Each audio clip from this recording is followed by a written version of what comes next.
back in 1984 in high school, when this was Benedictine. It's a different school now. Benedictine has moved far west into, I guess it's Powhatan County, which is kind of in the country but getting built up. It's probably about 20, 30 miles away. This is in the heart of the city. These doors I walked through many a times over the years, 4 years to be exact. Well, 3 years. 1 year it was burned out and gutted by the fire of my sophomore year. But I'm going to walk you around and show you the neighborhood, show you where I sort of grew up in my adulthood. And of course, I'm being a little girl today, being Zoe today. But, you know, back then I had my uniform and I was prim and proper and military. Well, not prim and proper. I got demerits all the time for not shining my shoes or not shining my brass.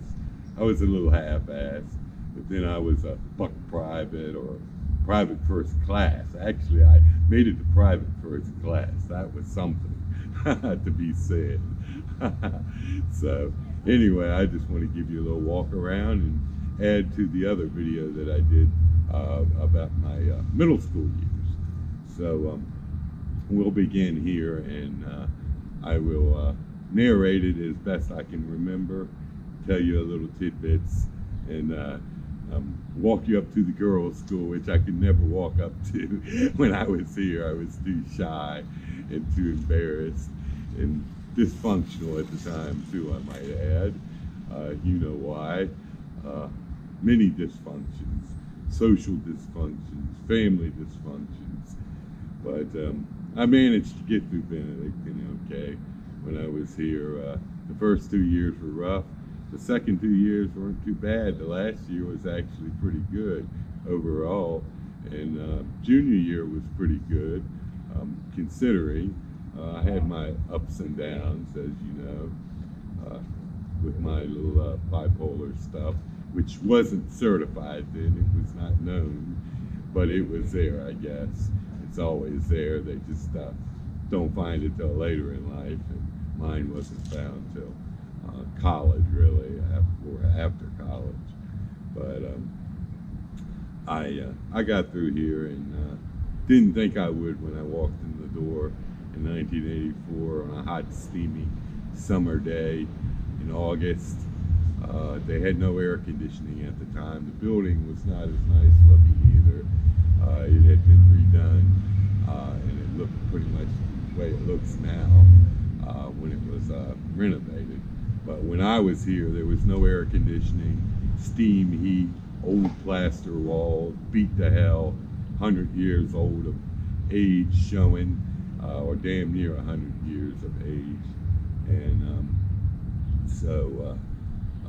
you know, it was rough those first 2 years.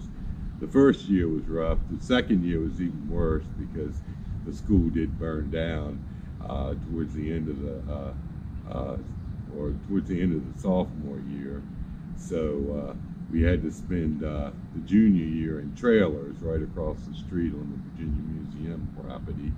And the trailers were the worst. I would have rather been in the hot, steamy, old, cruddy school than those damn trailers. They were the worst. But we made it through that year and had a nice new building for our senior year. And so the story begins. And I'll show you the doors I walked in fear into the abyss of hell in just a moment. Okay, Rose. This is the front of the building again. Sort of a stately old building built back in, I believe it was 1900. And this is the front of the building. And I'll walk you around to the doors of hell that I entered back in 1984, back when Reagan was elected, just before he was re-elected. Can't believe it's been that long, but I guess it's almost, see, 85, 95, it's 10, 20, almost 30 some years ago. That's the Virginia Museum over there. Where you're looking now is where the trailers were that I mentioned earlier in the video during my junior year. That was a clear field, and they didn't have that parking lot there. And we had the trailers for a year. We did nothing that year. I don't think we did anything. It was every class we went to, we sort of just ended up bullshitting all day, all class, and not doing anything. Anyway, this is the main side of the building that I know well, because I used to always enter here, and I would park my car here when I learned to drive. I guess it was my sophomore year. This is the side of the building. As you can see, I have to turn the camera up. It's a very imposing building in a way, especially when you're 13 or 14 years old, whatever I was when I started here in 1984. Now, this is the doorway of hell. This is the doorway I entered into the cruddy old building. As you can see, it's very imposing, and this is where I had to enter on that hot, steamy August day back in the end of August in 1984, when I started my freshman year.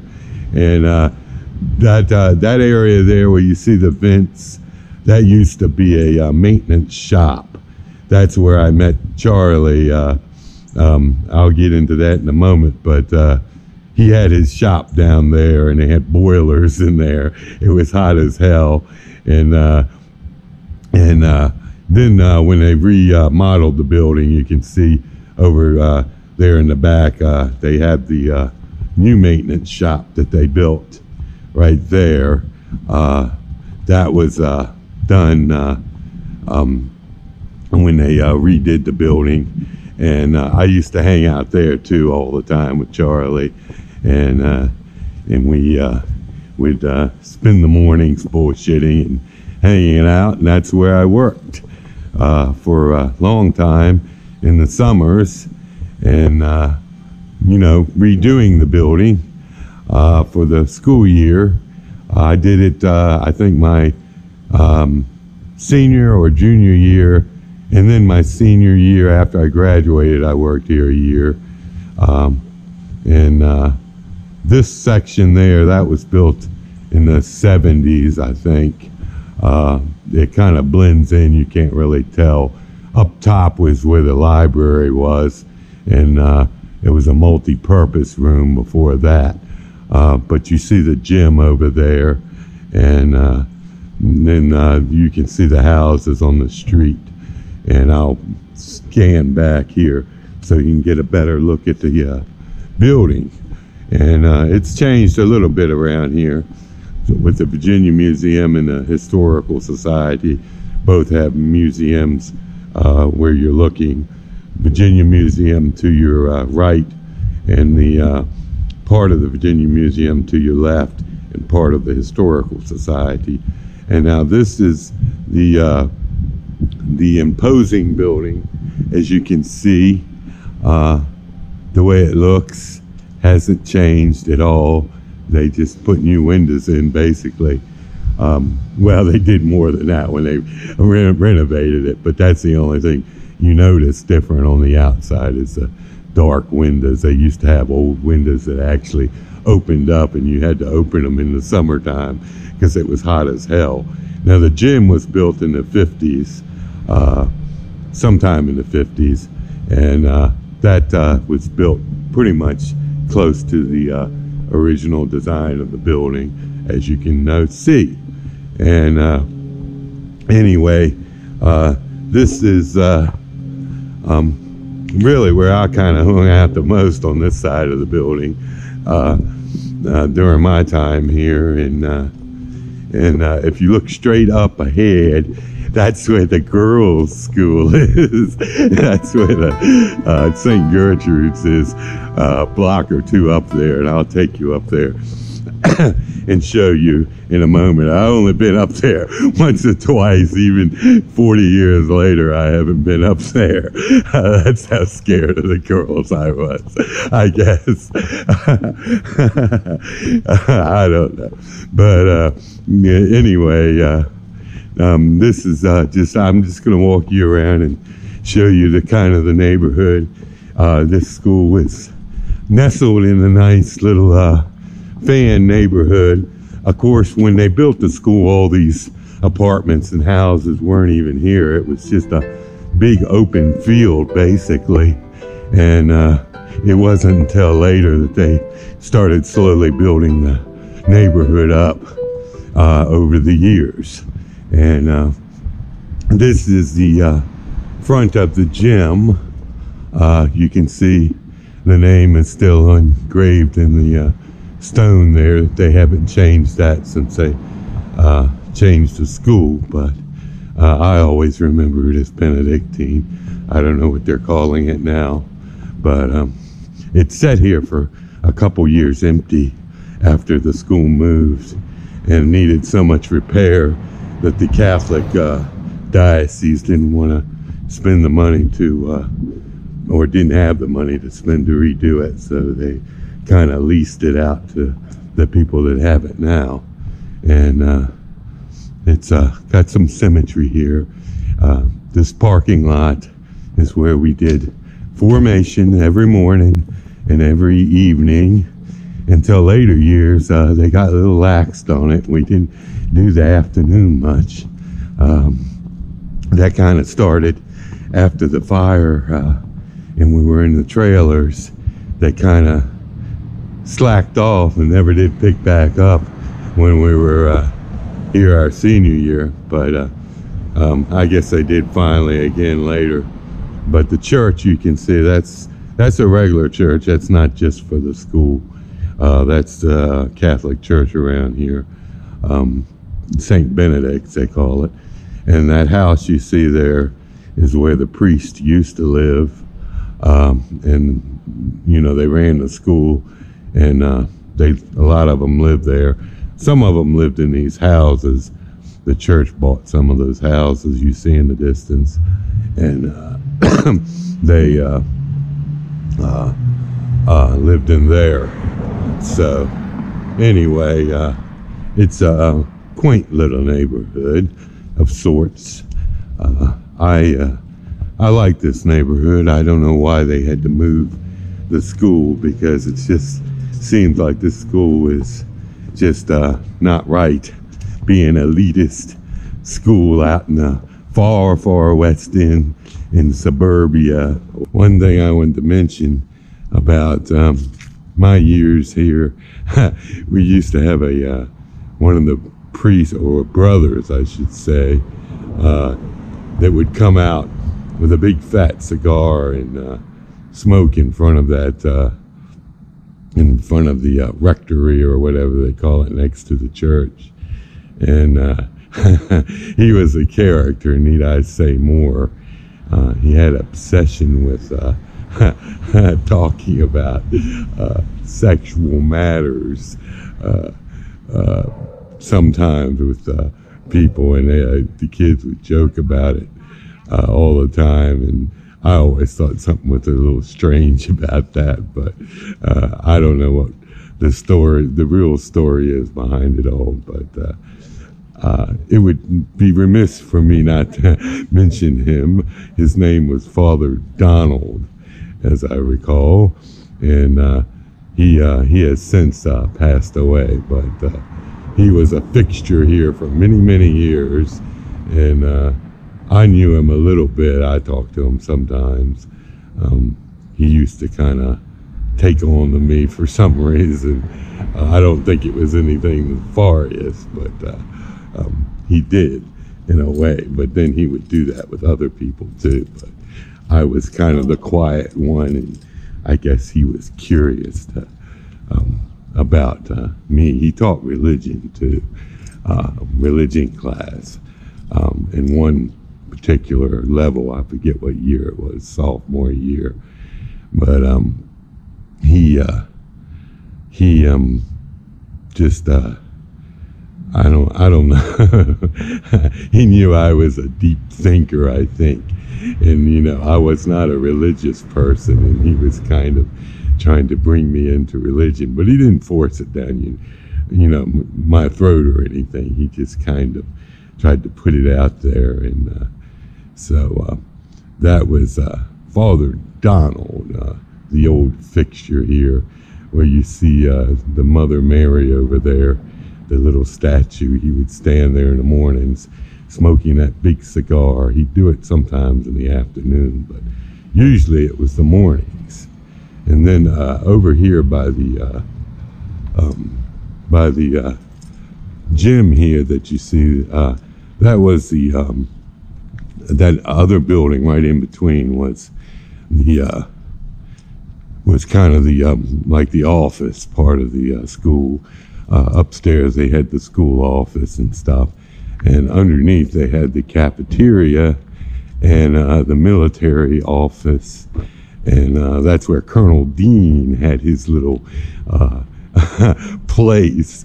Everybody here, all the military people didn't like Colonel Dean because he didn't play the good old boy games that some people wanted to play around here at the time, and so he was not reviled, or not revered, I should say, by many.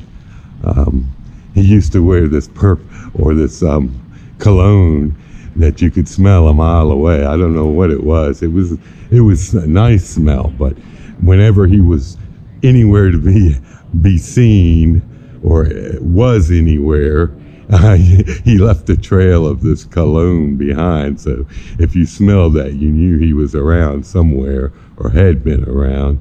I liked him because he was reasonable.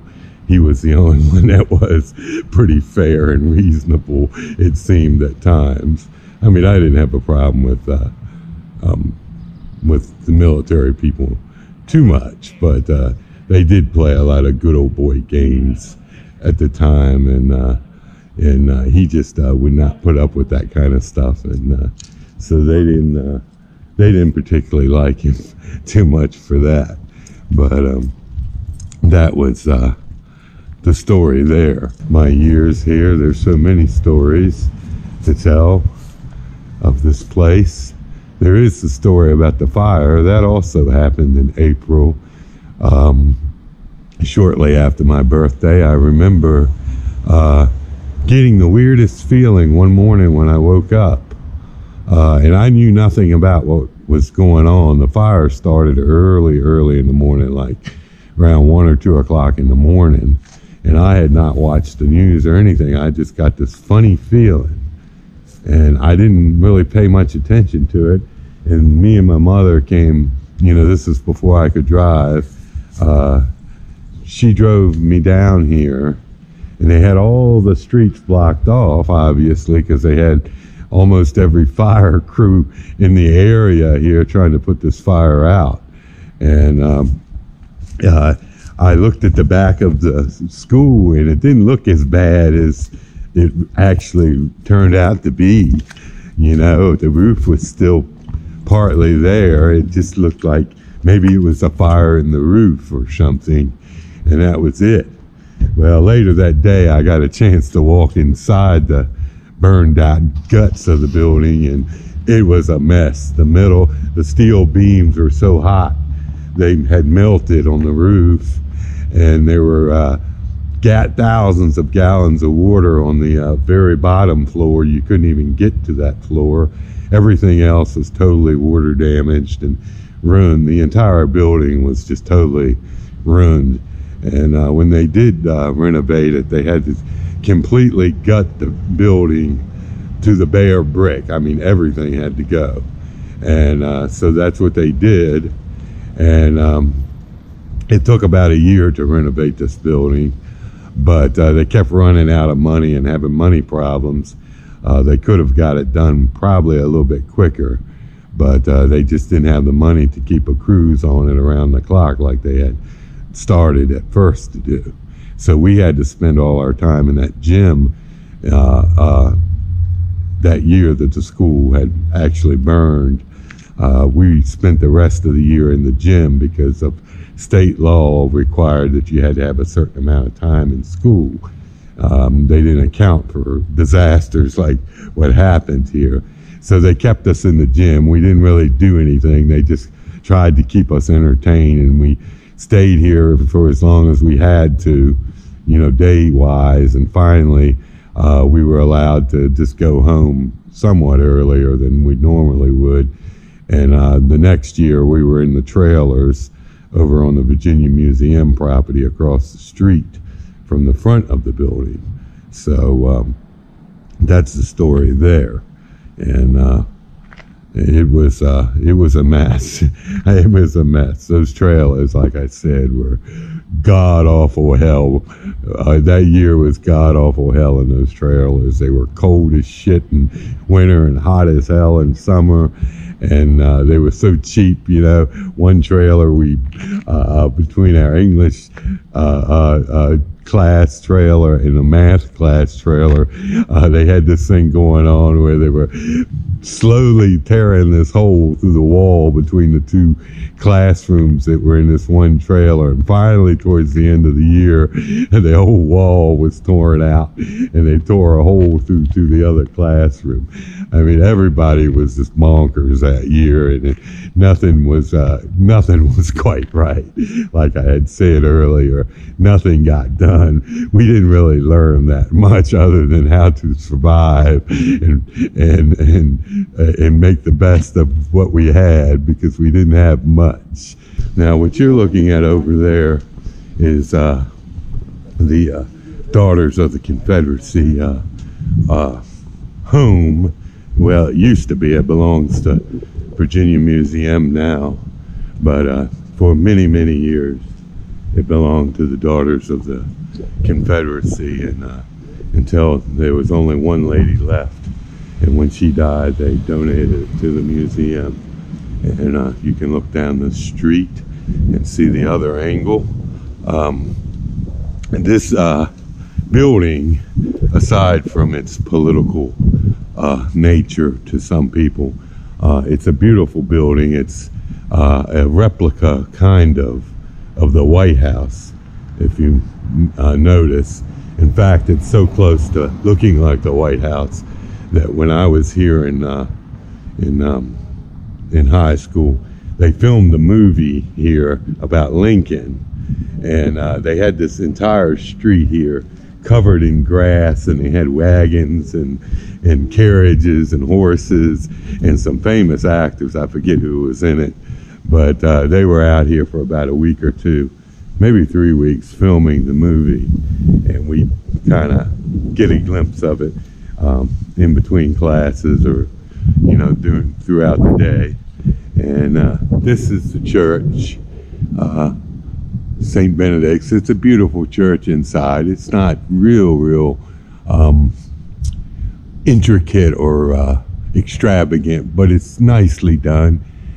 We used to come here and to the church and do some of the religious services that they would require us to do, and they never pushed anything down your throat or anything, or beat you down or anything, but they'd have like Ash Sunday in here, or Ash Friday, whatever it is, in there, and sometimes they'd have other services we'd go to as part of the religious education. And this is a closer look at the area where the priest would live. I don't know what they're using it for now, probably offices, but they had a nice little nugget here in the fan. I must say, it was just nicely put. I'm not a real big fan of where they moved the school, or they put it out on a huge plot of land right between a bunch of McMansions, like I said, in the West End, and it's kind of become elitist more and more, and I don't like that. When it was here, you were right in the seat of the city, and you could walk down the street to the 7-Eleven or sub shop, and to the Triangle is right down the street. I'll take you down there in a moment, but the Triangle is just like a little triangle. They had some rowdy bars there at the time when I was going here. They had one called Cafe 21, and I'd come to school at 6 o'clock in the morning to meet Charlie and avoid hazing. This is before I could drive. I had to take the bus, and I would walk past there at 6 o'clock in the morning, and there were people in the bar still drinking beer, and you could smell the smell of tobacco so thick out the door outside, even when it was sealed up closed. It was had been there for years, and kind of was a watering hole for drunks. As far as I know, I never had been in there. They later changed it to Cafe Diem, which you may remember me and Tracy used to go to. I would go there with her to support her little music pursuits when she first started playing out live. She would go there all the time. On a Monday night they had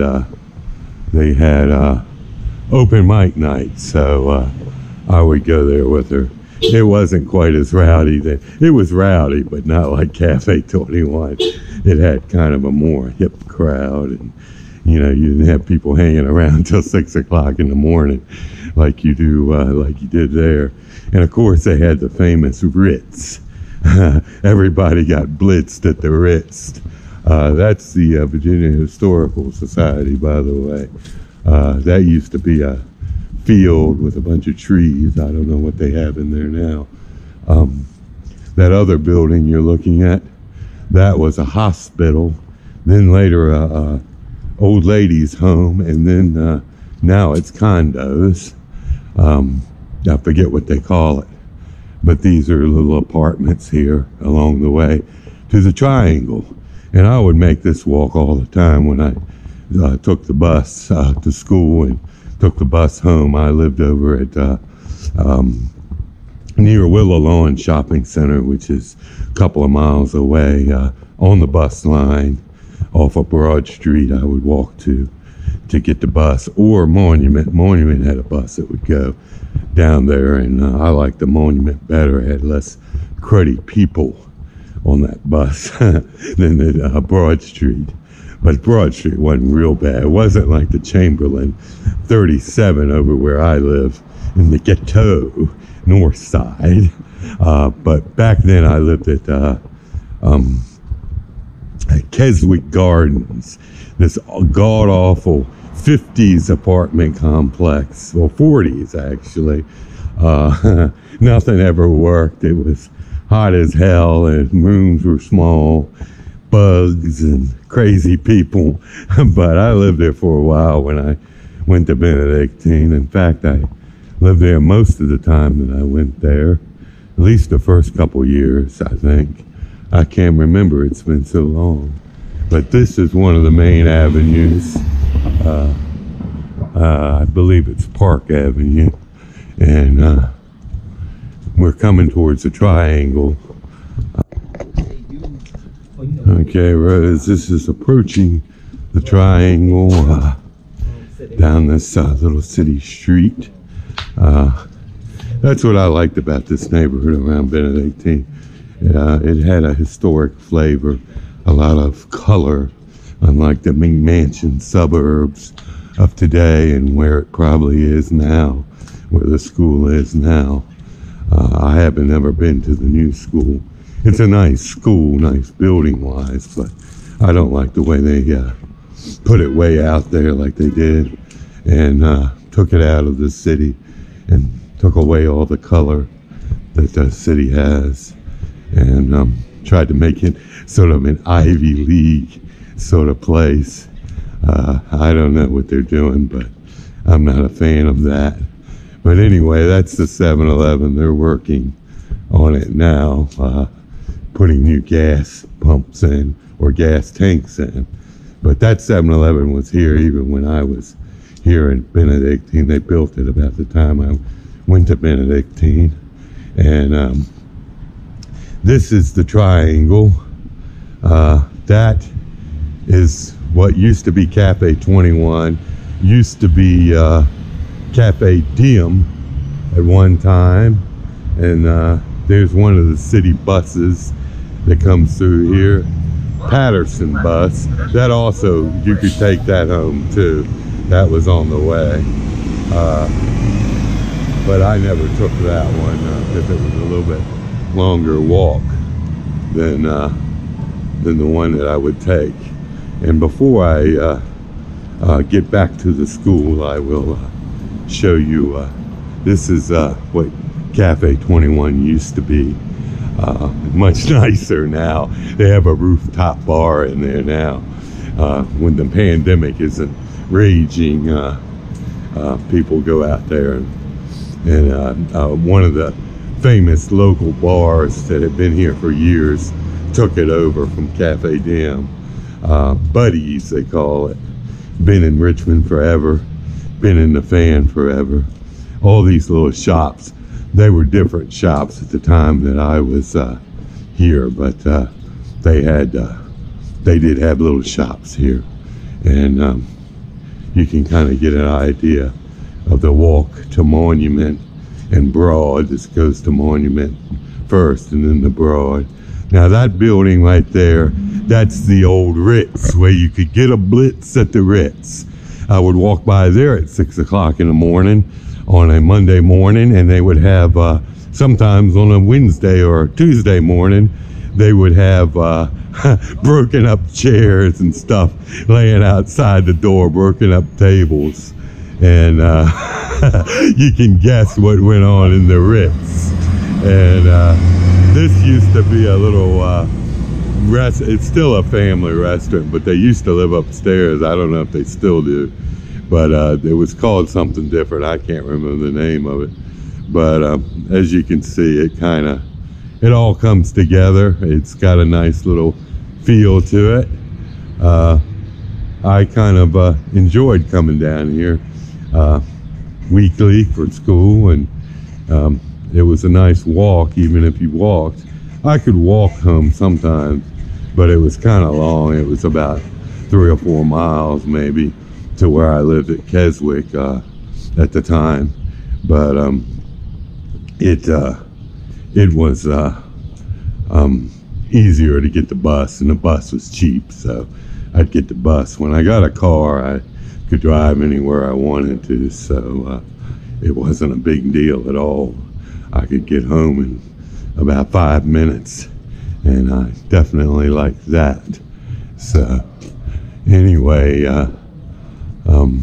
this is the triangle, and I will take you up the street to the other school in a minute and show you, let me get you an outer, a wider view of this little shop here, and let you get a glimpse of what it looks like at this angle. And yes, that's the old Cafe 21. Cafe 21, Cafe Diem, and now Buddies. They have the rooftop bar, like I said. I've always been like that idea. I don't drink anymore, so there's no reason to go, but it's supposed to be pretty nice, pretty reasonably priced. This is Kensington Avenue. I said it was Park earlier, but it's really Kensington. I get these streets mixed up in here, but this is kind of a good taste of the Fan, where Benedictine was. In the distance, you see another big building. That used to be Lee Elementary, I believe. That was a city school, but they had closed that at some time. I don't remember if it was open. I don't know if it was open when I was here or not. It may have been. I just didn't notice it. But this is kind of coming in on the other side street. that goes to Benedictine. And I wanted to show you a couple things here, so that's why I'm kind of walking up this street and showing you this little section while I'm here. And there's a better shot of the other school building. A lot of schools around here in this neighborhood. There's another big school further up on Park Avenue. This is the infamous bookstore at one time. It was called the American Opinion Bookstore, and it was a right-wing lunatic bookstore for many years. Far right-wing, libertarian, you might say. I'll get a shot of it in a minute. Yeah, the American Opinion. It wasn't very American. It was more fascist and Nazi, but that was it. It was there for many, many years. The guy lived upstairs, I think. Some nut, a lot of nuts in Richmond, so you gotta keep that in mind. Now, this is a little nugget here that I discovered after I went to high school. I always saw it. It is Chaka's downstairs in the basement. You can see the big house upstairs. I think they live upstairs. But Little Chaka's is a nice little tiny place. They have about 3 or 4 tables in there. It's real small, but they have the best deli sandwiches you'll ever find in this town. And one of the best sailors I've ever had in my life. I have to come here sometime and get a sailor again. I love their sailors. I took my father here once, and he actually liked it. He usually never liked anything that I took him to, but he liked this place. All the military people that worked at Benedictine would come down here and eat too, all the time. That's kind of why I was curious to come in here and see what they had, because they kind of like the same stuff I like. So it's there, and it's just a block away from school. It's real reasonably priced too. You can get a nice sailor in there. Several years ago it was like $6. It's probably about $8 now, but it's the best sailor you ever tasted. I guarantee you, if you come to Richmond, you got to go there. And they got cheap beer too, and they got good beer cheap too, not just pissy beer. You want pissy beer, they got it, but they got real good beer, and it's not overpriced either. So it's a nice little family-run place.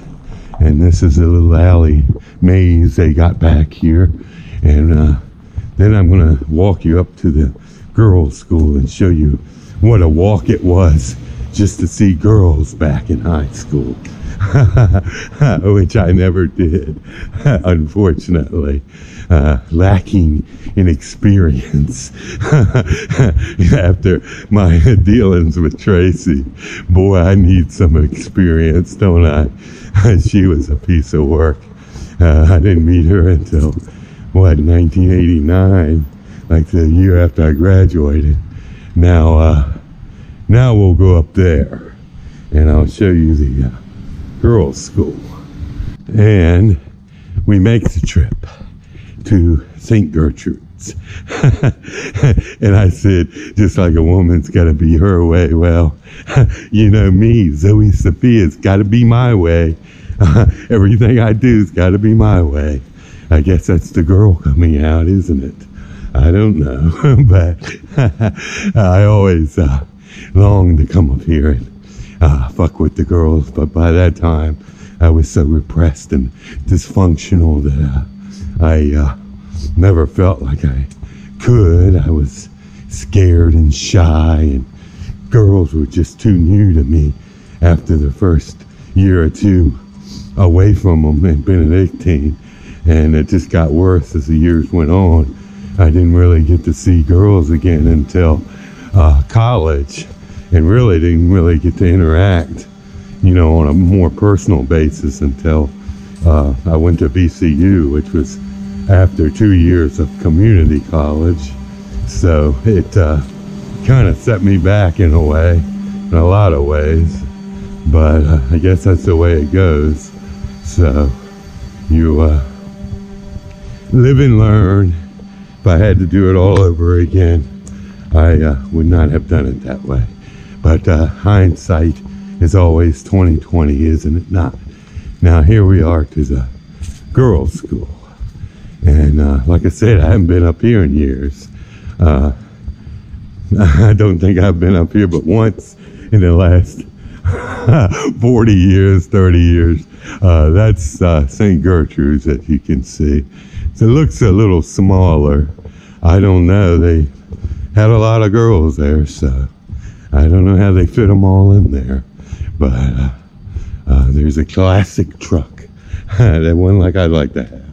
Anyway, this is where all the Benedictine cadets would hang out in the mornings and afternoons and come up the street doing burnouts and trying to show off their cars and whatnot, you know, things guys do.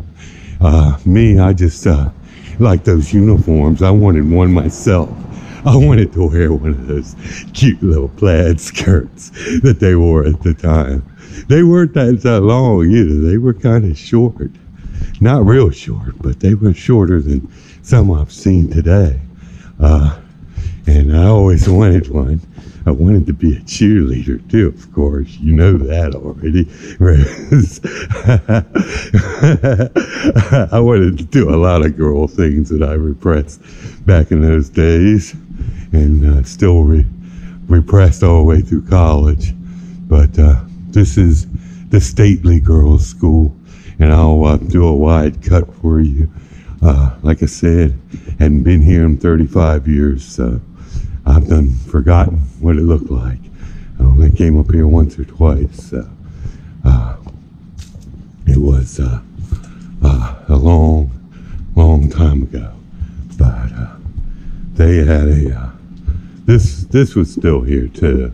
This little plaza that kind of hung out here, and you see the steps leading up. That's the old part of the school. This was a newer part, but it was here when I was here. So I don't know what they're going to do with it now that they're no longer here anymore. But as you can see, it's a long trip if you're a shy person to get down that street and come up here as a freshman or sophomore with no experience at all and meet these girls. So, but it's right online, as you can see, and there you have it. This is Kensington, and I've never been inside that school, believe it or not. All these years, I've never been in there, but that's it to show you where I learned my English and became that writer you think I am, that I have my doubts about. I don't know if I'm a very good writer or engaging, poignant writer, but it all started here in this school here. This is where I learned English. If you look at that room in the back on the second floor, that's where it started in the summer of 1984, before I actually was in school. We had to go to like a pre-school sort of, I don't know, preparation class for a month or two, I think. And the teacher that taught that was the same teacher that taught freshman English. And he also taught senior English and was known to be very picky and anal. As you can see, the towering building, I just wanted to show you the classroom where English began. That top room above on the second story there is where my English history began. And in this classroom on the second floor, those two rooms were where I learned English and became the writer, so to speak, that you know me as. I don't know how good of a writer I am, but I do it, and I just wanted to show you a little of that, give you a little tidbit there of where it all started. And of course, that's the door to the abyss of hell that I told you about earlier, that I entered in 1984, in this towering abyss of a building that would become home for 4 years. This is where we had senior English with that same teacher that I had in 1984 who taught freshman English, and it was a hell of a year. He gave us 20 books, it seemed, to read, none of which I ever read, actually. I think one of them was the Iliad. He had this obsession with classics like that, and I never read it because it was too damn long, and I didn't want to read it, so I didn't read it. So I had to wing my way through because of that. For that year, and sometimes I pulled it off, but sometimes I didn't. Sort of like this girl thing that I do. It's kind of funny, but that's just the way it was. You know, I don't like big, thick, long books very often. You know, I like read short snippets of things, and you know, I'm just always been that way. You know, even with Supreme Court decisions, I like them nice and succinct and short and sweet. This was sophomore English with the English teacher who now resides in Germany, and this is where I started writing my journals, by the way. This is where it was born, in this school, in that particular year, sophomore year. And I made the mistake of sharing my journals with my English teacher at one point. And I don't know, we just never seemed to see eye to eye. And I don't know, we still don't, you know. He has his fixation on me being gay and all this stuff. And I just never did like that, because that's not really how I feel. Or, you know, I may have had my explorations at the time, but that was 40 years ago. So anyway, this is the old maintenance shop where me and Charlie used to hang out, where I avoided hazing. Actually, back in that time, it was over where the vents are, but then when they renovated the school, they put boilers there and built the shop, and I still hung out with Charlie, so we would hang out here all the time before class and even after class. And that's kind of how I got to know him all these years that I knew him, and went on to, unfortunately, watch him go through the dying process. And, you know, it was weird, but I will never forget him. He was a good man, and, you know, a lot of people didn't respect him here, the kids, and you know, they laughed at him and everything, but he was smart as a whip, and he could read a man quicker than you could ever blink an eye. He could always tell the character of someone, and he could read between the lines very well. So, you know, that's kind of had a little bit of that myself from him over the years. You know, he just had that way of being able to do that. And he came from nothing, you know, in North Carolina, in the country, and he didn't have shit. And he married a woman from a very wealthy family, who happened to be an alcoholic like he was at one time. He finally quit drinking and was sober for many years, quit smoking too, and was smoke-free for many years, but emphysema finally got the best of him. Anyway, when he was married, his wife was sort of fooling around on him, doing all kinds of crazy stuff because she was drinking, and she finally died of cirrhosis, same thing I've got.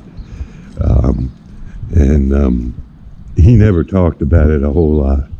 Charlie, I think, had deeper feelings than he usually revealed all the time, and especially about that particular thing. He just didn't talk about it. What I did know about it, I heard from mainly from Father Donald, actually, who kind of told me some of the story, and I had heard it from other people in bits and pieces.